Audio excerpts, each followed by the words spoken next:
লাল হইল যেন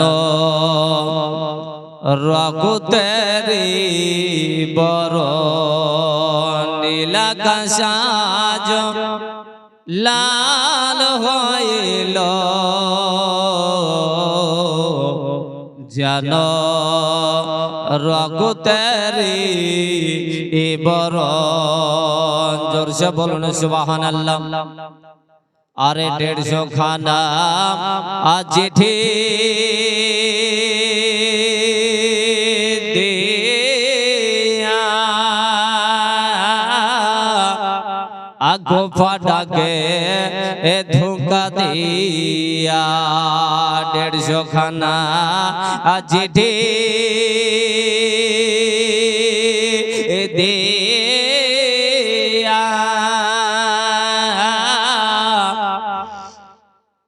আর গোফা ডাকে ধোঁকা দিয়া হইয়াবার তারাই শেষে করলো শহীদ। হইয়াবার তারাই শেষে করলো শহীদ। এ হলো কফির কুজরণ নীলাকাশ আজ লাল হইল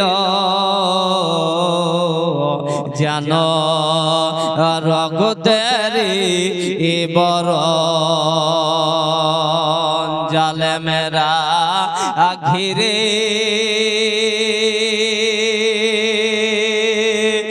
ঘিরে আদির মারিল ইমামের। জালেমেরা ঘিরে ঘিরে আদির মারিল ইমামের। ইমাম হোসেন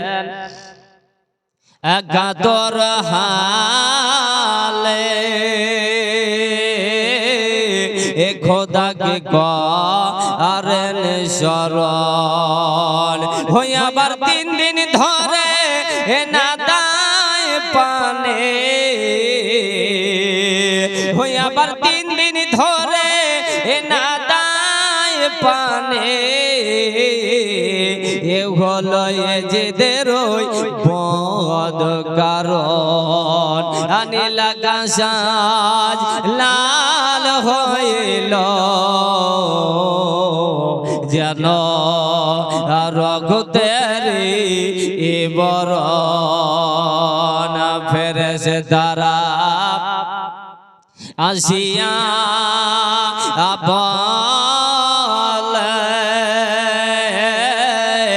ইমামের দোয় চরণ তলে। ফেরেশতারা আসিয়া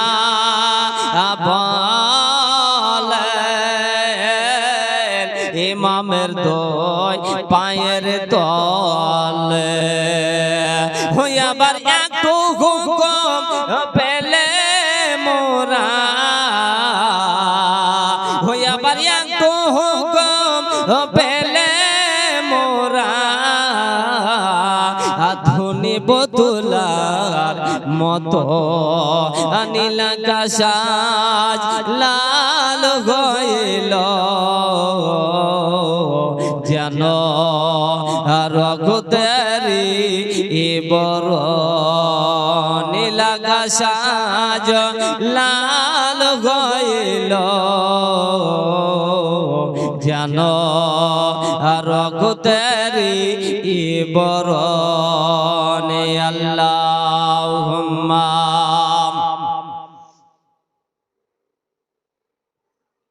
মাওলানা মুহাম্মদ সাল্লাল্লাহু আলা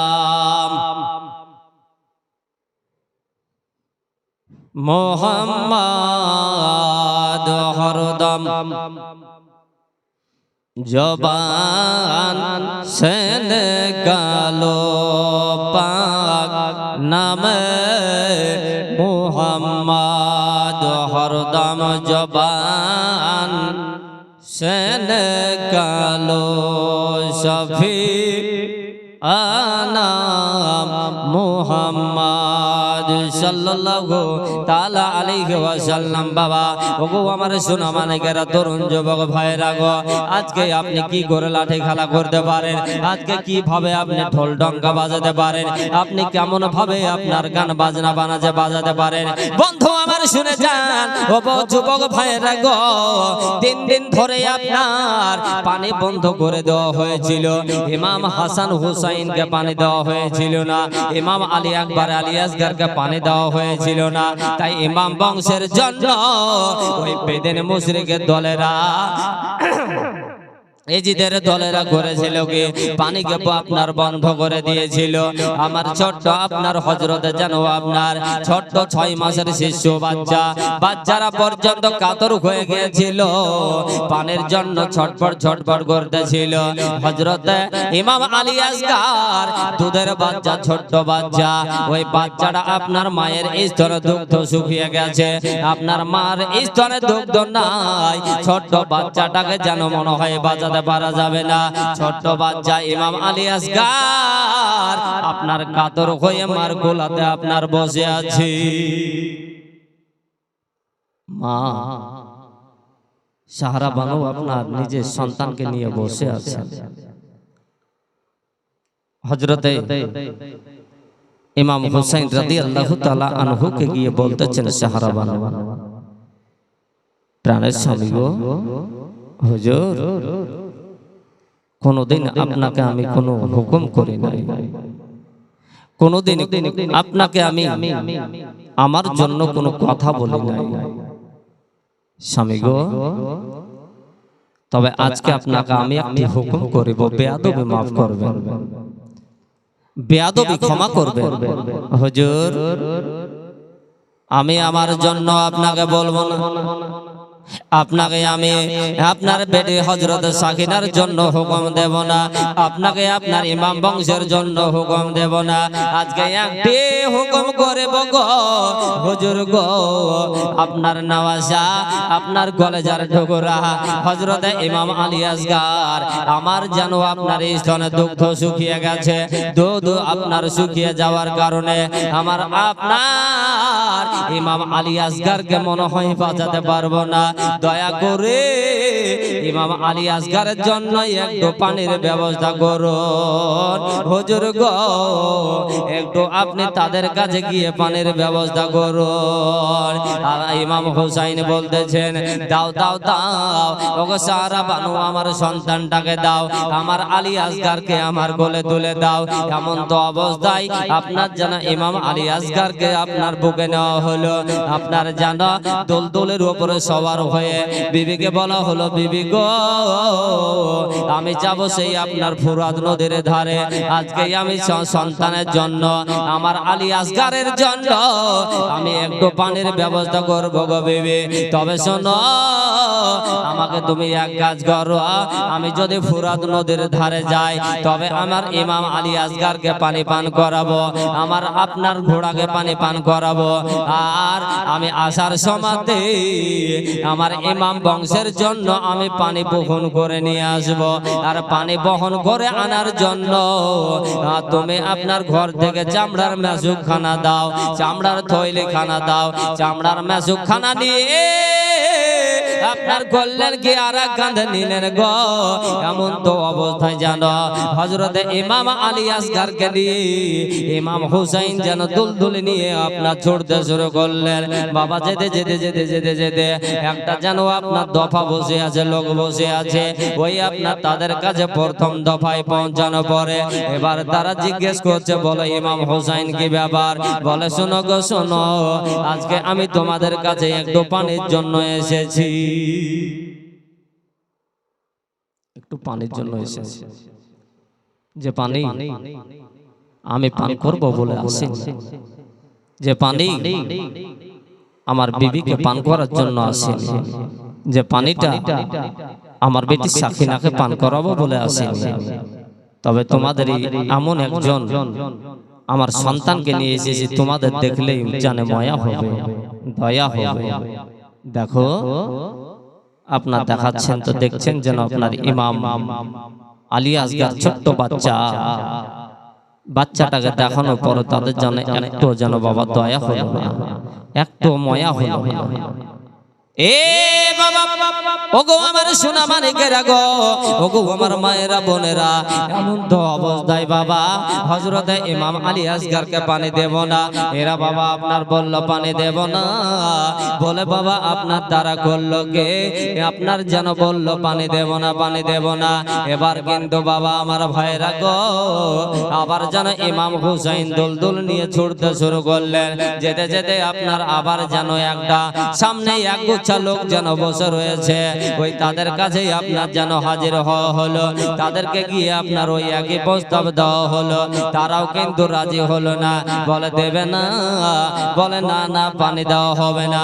যদি এতই সহজে তোমাদের পানি দেব তাহলে এইভাবে কষ্ট করে আমরা কিন্তু ফোরাত নদীকে ঘিরে নিয়ে আমরা বসতাম না। কত বড় দুষ্ট ছিল তারা, কত বড় মুনাফিক ছিল তারা। তাদের জানে দিলে একটু মায়া ছিল না, একটু তাদের রহম ছিল না। এমন তো অবস্থায় বাবা হযরতে ইমাম হুসাইন বললেন, দুলদুল রে, ওরে দুলদুল চল, যখন পানি নেব বলেছি, আজকে ফোরাত নদী যাব বলেছি, তবে নদীর ধারে না গিয়ে আর যেন বাড়ি ফিরবো না, জল জল জল। আপনার যেন ইমাম হুসাইনের কথা শুনে দুলদুল যেন আরো গতি বেগে ছুটতে শুরু করলো।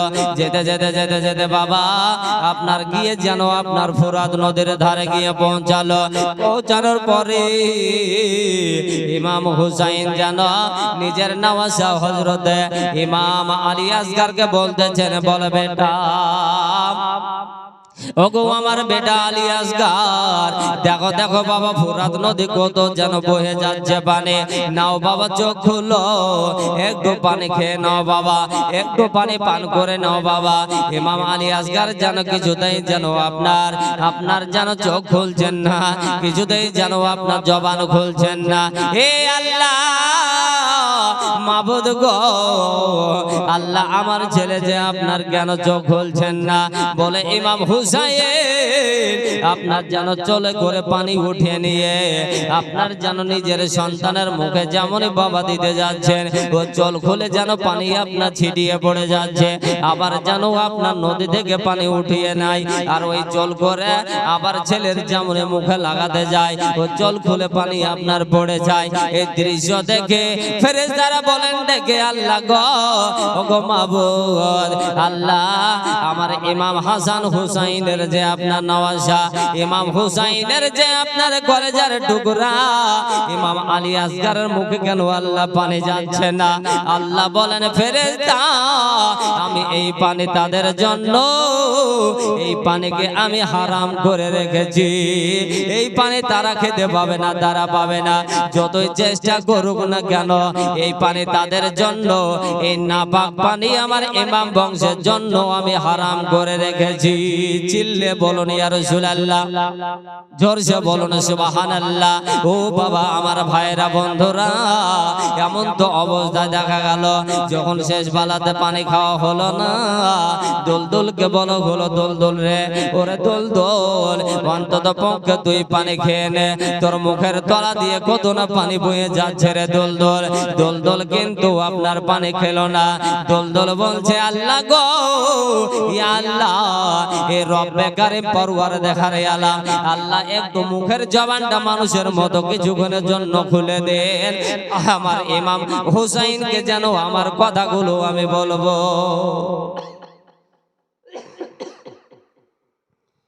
আল্লাহ পাক আল্লাহ তাআলা দুলদুলের মুখের জবান মানুষের মতো খুলে দিলেন। দুলদুল বলতেছে, হুজুর, এই পানির জন্য আজকে ইমাম বংশ কাতর হয়ে রয়েছে, যে পানির জন্য আজকে আপনারা সবাই কাতর হয়ে আছেন, যে পানির জন্য আজকে শহীদের রাস্তাতে চলতেছেন, অতএব যে পানির জন্য আপনাকে আজকে হয়তো জান দিতে হতেছে, অতএব এই পানি আমি দুলদুল বোবা জানোয়ার হতে পারি, কিন্তু আমি দুলদুল আমি আর পানি পান করব না। জোরসে বলেন সুবহানাল্লাহ। দেখুন বাবা, এমন তো অবস্থায় দুলদুল পানি পান করলো না, শেষ পর্যন্ত করলেন কি, আপনার সঙ্গে ছিল চামড়ার মেশুকটা, ওই মেশুকখানা নিয়ে এক মেশুক পানি ভরে নিয়ে আপনার যেন কাঁধের মধ্যে ঝুলিয়ে নিলেন। এবার যেন বাবা চলে আসতেছেন, আস্তে আস্তে আস্তে আস্তে ইমাম হুসাইনের ঘোড়া যেন সাই সাই সাই সাই করে গতি বেগে ছুটতেছে। এ বাবা গো, আস্তে আস্তে আস্তে দেখা গেল যেমন আপনার বেরিয়ে যাবে আপনার ওই যেন এজিদের লোকেরা, ওই আপনার বেদিনের দলেরা, মুশরিকের দলেরা, তারা বাবা একটা চিৎকার দিয়ে উঠলো, ওরে ইমাম হুসাইন পানি নিয়ে পালিয়ে যাচ্ছে। অতএব এক কাজ কর, সবাই মিলে আপনার তীর মারতে শুরু কর, ওই ইমাম হুসাইনকে এই পানি নিয়ে যেতে দেওয়া হবে না, হবে না। জোরসে বলেন সুবহানাল্লাহ। ওগো বাবা মুসলমান, ওগো আমার মায়েরা বোনেরা গো, এত দুঃখজনক ঘটনা, জালিগঞ্জে বাচ্চাকে পর্যন্ত মাসুম বাচ্চাকে পানি দেয় না। এবার কিন্তু আপনার চতুর্দিক থেকে পানি বর্ষণের মতো আপনার তীর আসতে শুরু হলো। এমন ভাবে তীর বর্ষণ হচ্ছে, আপনার কোন তীরটাকে আপনার রোখা যায়? আপনার এই তীরটাকে যদি হাত দিয়ে রোখে, আমার হাতখানা হয়তো আপনার ফুটো হয়ে যাবে। যদি আপনার মাথা দিয়ে তীরটাকে রুখি, আপনার তীর খেয়ে হয়তো মাথা ফেটে যাবে। এদিক থেকে আপনার তীর চলে আসে, তবে এই তীর যদি আপনার বুক দিয়ে রুখে, আমার হয়তো বুকটা ছিদ্র হয়ে ফুটো হয়ে যাবে। আমি কোন তীরটাকে আপনার রোগব গো? এমন ভাবে তীর নিক্ষেপ করতেছে। আল্লাহ আল্লাহ আল্লাহ, আপনার যেন ঘোড়ার পায়ে আপনার তীর গেঁথে যায়, আপনার যেন ইমামা হুসাইনের পিঠে আপনার গোদখানা তীর গেঁথে গেল, বুকের মধ্যে তীর গেঁথে গেল। এমন তো অবস্থা বেরাদার, আপনার যেন ওদের মধ্যে একজন এমন সে আপনার পালওয়ান ছিল, ওই পালওয়ানকে আপনার বলা হলো, ওরে ওরে শোন রে শোন, তোর হাতের যে আপনার নিশ রয়েছে, তোর হাতের যে এত বাহুর ক্ষমতা রয়েছে, তবে তোর তীরখানা একবার ছেড়ে দে। ওই ইমাম হুসাইনের বেটা, ইমাম হুসাইনের কলেজার টুকরা ইমাম আলী আসগারকে তীর মেরে নিক্ষেপ করে দে আর শহীদ করে দে, শেষ করে দে। বলে বাবা, এই আপনার করল যার নাম ছিল আবু সুফিয়ান, এই আবু সুফিয়ান করলকে বাবা গো, একখানা তীরকে আপনার বিষে চুবড়া নিয়ে, বিষে চুবড়ে তুলে নিয়ে আপনার বন্ধুকের মধ্যে তীরখানাকে এত সুন্দর করে সাজালো। সাজানোর পরে একটা চোখকে টেরা করে নিয়ে আপনার গোটা শরীরের শক্তি দিয়ে তীরখানাকে বাবা ছেড়েলো। আর ওই তীরখানা গিয়ে আপনার যেন ঘোড়াকে লাগলো না, ওই তীরখানা গিয়ে ইমাম হুসাইনকে যেন লাগলো না, ওই তীরখানা গিয়ে যেন আপনার কোথাও আরশে পারশে লাগলো না। এ বাবা লাগবি তো লাগ, এমন জায়গায় লাগলো গো, ওই তীরখানা গিয়ে লেগে গেল ইমাম আলী আসগারের গলাতে যেন এসে লেগে গেল। এ বাবা, বিষ মাখানো জহর মাখানো তীর, এই তীরখানা যখন গলায় হেঙে গেল, তীরের বিষে আপনার যেন শরীরখানা জর্জরিত হয়ে গেল, রক্ত যেন আপনার শরীর দিয়ে আপনার যেন ঝরতেছে। ইমাম হুসাইনের যেন শরীর রক্ততে ভিজে গেল। ইমাম হুসাইন যেন তাকিয়ে দেখছেন ছেলের গলাতে এখন যেন বাবা আপনার তীর এখানে আছে। জোরসে বলুন সুবহানাল্লাহ। বন্ধুগণ, আদৌ তাদের কিন্তু জানে আপনার মায়া ছিল না, আসলে তাদের মনে কিন্তু রহম ছিল না, ওদের মনে আপনার ইমাম হুসাইনের মুহাব্বত বলতে আপনার কিছু ছিল না। আল্লাহুম্মা সাল্লি আলা মাওলানা মুহাম্মাদ ওয়া আলা সাইয়্যিদানা মাওলানা মুহাম্মদ। চিৎকার দিয়ে বলুন সুবহানাল্লাহ।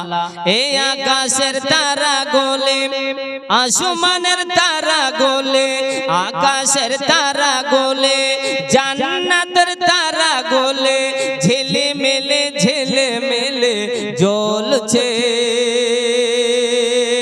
ডালে ডালে সৌরভে ফুলগুলি দোলছে রসূল এসেছে নবী এসেছে রসূল এসেছে হাবিব এসেছে মোহাব্বত বলুন জোরসে সুবহানাল্লাহ এই আকাশের তারা গোলে আসমানের তারা গোলে আকাশের তারা গোলে জান্নাতের তারা গোলে ঝিলে মেলে জ্বলছে ডালে ডালে সৌরভে ফুলগুলি দোলছে রসূল এসেছে হাবিব এসেছে নবী এসেছে আল্লাহর হাবিব এসেছে